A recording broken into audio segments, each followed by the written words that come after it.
In 1966, Communist China was convulsed by the Cultural Revolution. All over the country, young Red Guards shook the Red Book of their leader, Mao Zedong.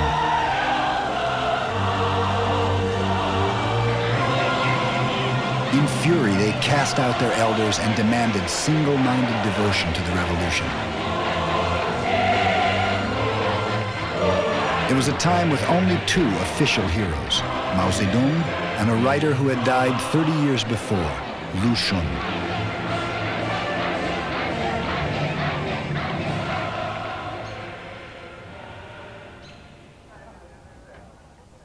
Mao called Lu Xun a hero without parallel in our history, China's greatest revolutionary. For Mao believed that power flowed from the mind of the writer. Only a writer, armed with words and ideas, could imagine a way to build a new society by destroying China's old civilization.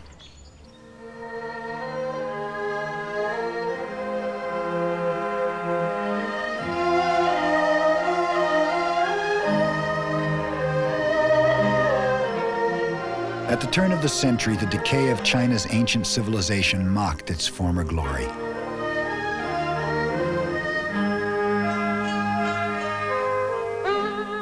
The Chinese people still wore queues, pigtails that were symbols of slavery to the ruling Qing dynasty. But the Qing government was corrupt, caring more about palace intrigues than modernizing the nation.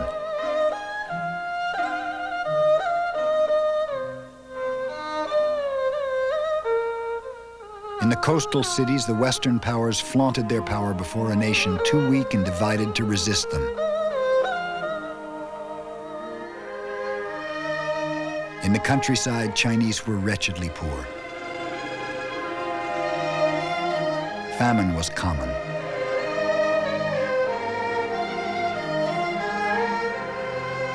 Old superstitions and customs blocked efforts at reform. When discontent surfaced, law and order was maintained with extreme cruelty. A few tried to change their country. One was Lu Xun. He came from the town of Shaoxing in southeast China. Today, Shaoxing is a window on China at the turn of the century. A beautiful place scarred by poverty and decay. To Lu Xun, it was a symbolic town of rivers, which issued from China's past and flowed to China's future. At age 18, Lu Xun followed the rivers out of Shaoxing in search of a modern education in the big cities of Nanjing and Shanghai.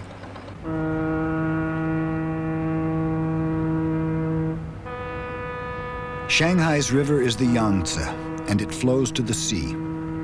Today, Shanghai is China's busiest port, linking it with the outside world.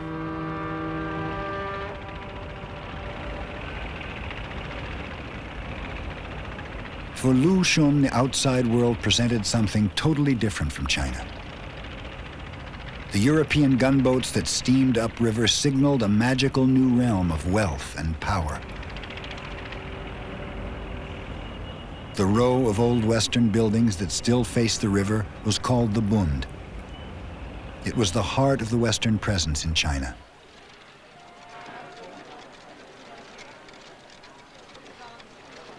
In 1902, the power and wealth of the foreign concessions awed and shamed Lu Xun.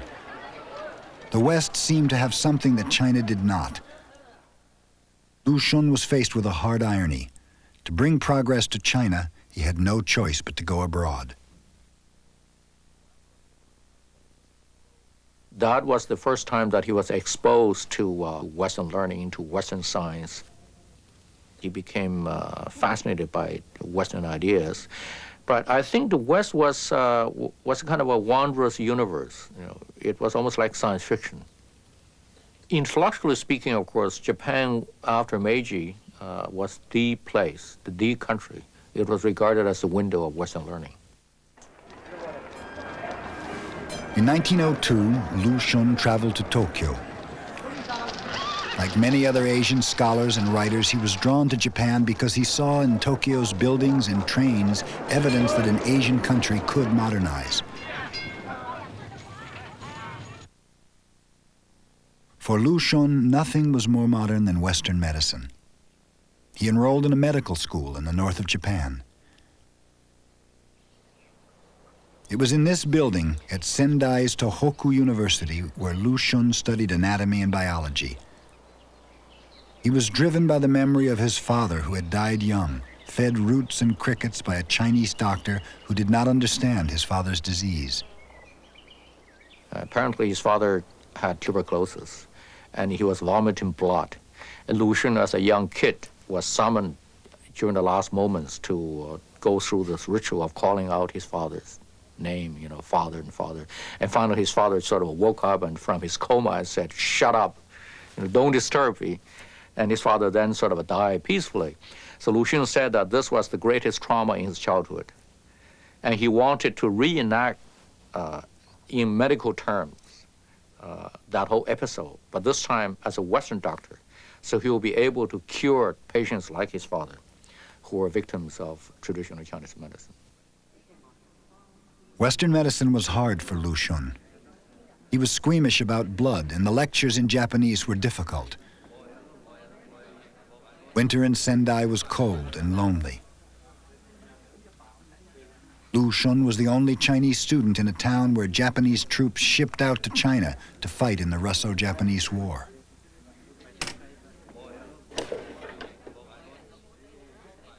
After class, we would be shown news pictures of Japanese victories.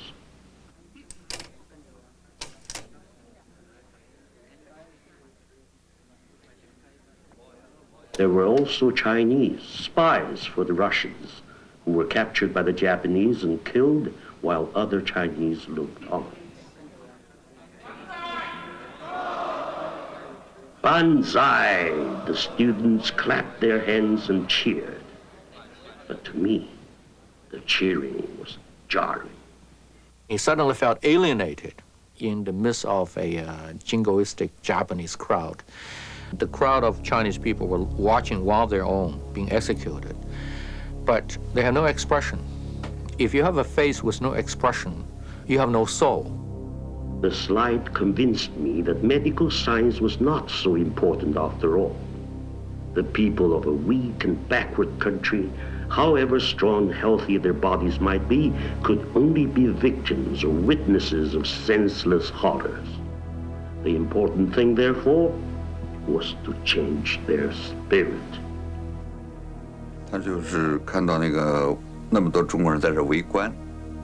He saw that many Chinese just stood by and looked, and they were silent with a dull curiosity.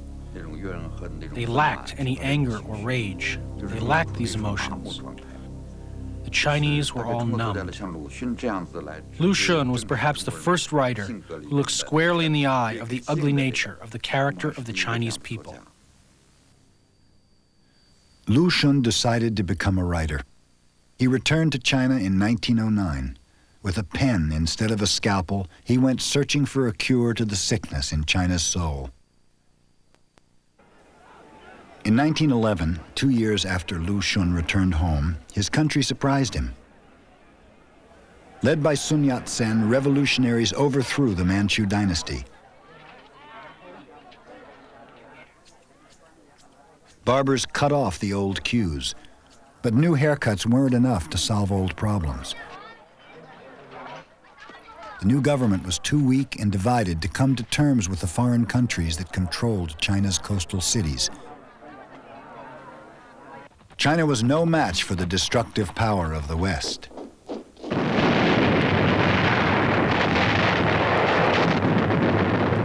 Ten 10,000 miles away from the Pacific, World War I devastated Europe. But it also had a powerful effect on China and Japan. China sent 100,000 laborers to the Western Front.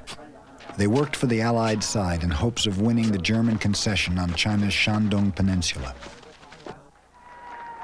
But when the war ended, the victors awarded the German concession to mighty Japan, who had made secret agreements with the Western powers and awarded special loans to the needy and corrupt Chinese government. In Beijing, the capital of China, 3,000 angry students gathered in Tiananmen Square, the gate of heavenly peace.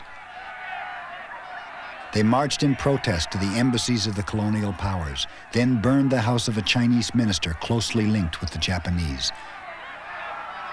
It was the beginning of a new kind of patriotism, meant to protect China from without while curing its social sickness from within. The movement took its name from the date it began, May 4th. Lu Xun was writing in his study when he heard the sounds of protest. They made him feel that the intellectual and the writer might begin to play a more powerful role. Literature should be on the vanguard of a cultural enterprise, which then could lead toward the creation of a new nation state. So literature, culture, ideas, and nationalism. This was part of the May 4th movement. Lu Xun wanted to believe in the May 4th movement, but worried about the barriers to change. He called China's traditional culture a prison house from which there might be no escape. He had a decade of depression after he returned from Japan, because all his early efforts of trying to use literature to explore the national soul came to nothing. One of his friends said that if you can really write and produce and use literature as a way of breaking down this prison house, then there might be hope. Hope becomes a possibility after you destroy something. So destruction means hope. With hope, Lu Xun set out to destroy China's traditional culture. He began with his hometown of Shaoxing.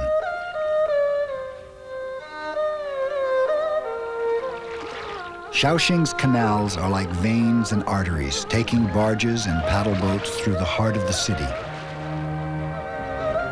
For Lu Xun, these waterways were streams of consciousness, rivers of images of a country sinking from the weight of its past and drowning in superstition.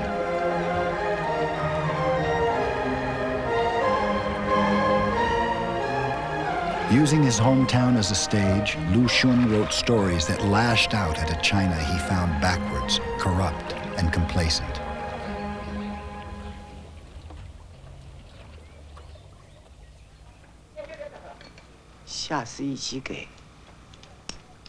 In Lu Xun's most famous satire, a weak and selfish freeloader stands for China's national character. His name is Ah Q, a petty thief with delusions of grandeur. He worships the rich and torments the weak. 原来是碰上了你！快来看来，快来看，快来看！哎，小尼姑下山来了。桃红柳绿，柳绿桃红。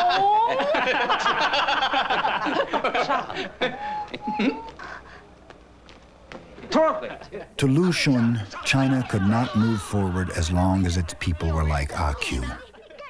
Until they changed, nothing would save them, not even revolution.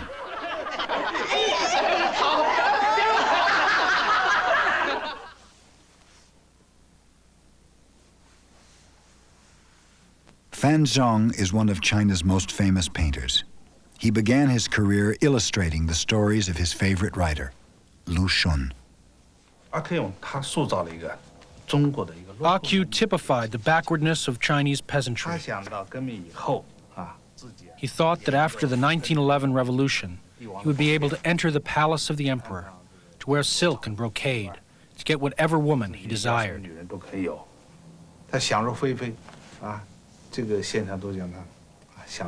In painting this, I put smoke and clouds behind him to represent his endless fantasies.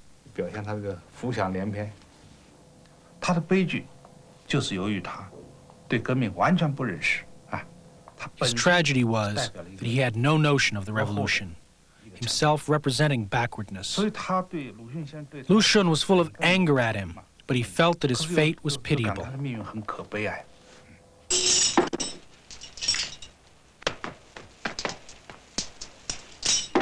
While Ah Q dreamed of revolutionary glory,